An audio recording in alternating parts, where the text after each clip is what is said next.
wa Kenya ambao wanataka kufanya maandamano kuzuia quarantine za Waamerika nchini Kenya?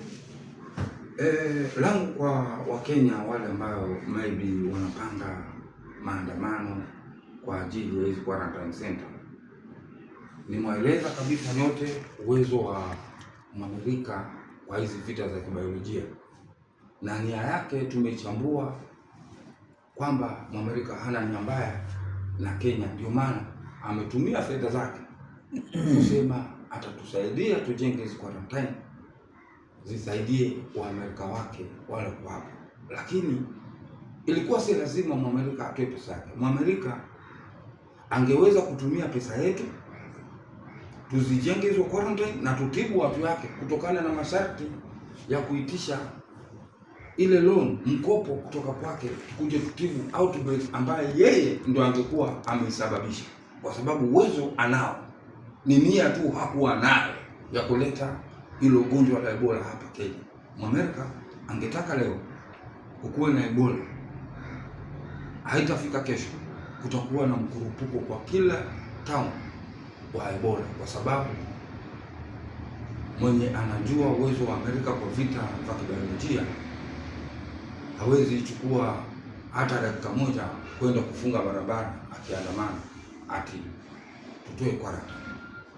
Ningeuliza serikali, hata ingewezekana wangeitisha Amerika pesa zingine waongeze hizi quarantine center, ziongezeke kwa kila county headquarters, kupatikane na kituo kimoja cha isolation ama quarantine center ya kutibu watu wote, hata Waamerika wakikuja ama outbreak ikitokea Kenya ama outbreak ikitokea Uganda, tusaidie, kwa sababu tusipowasaidia itatufikia. Hapo ndio naweza kuambia waandamanaji tusiandamane kwa sababu tunataka kufurahisha mtu. Tusiandamane kama inatubidi tuandamane na tumejua kwa nini tunaandamana. Lakini kwa hili la Ebola, Wakenya tutakuwa tumejikosea sisi wenyewe. Tutakuwa tumejikosea sisi wenyewe, kwa sababu Amerika kitaka leo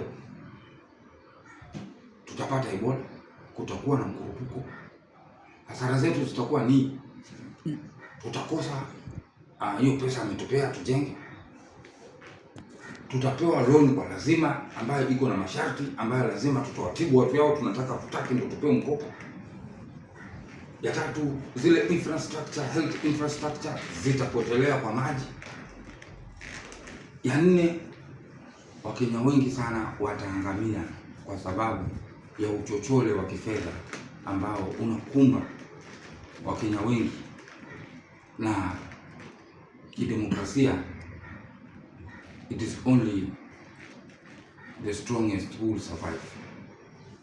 Kwa haya machache naambia Gift TV waendelee. Nadhani nimefika. Asante kwa maoni yako, asante kwa muda wako, na unakaribishwa tena Gift TV. Kuwa na mchana mwema. Asante.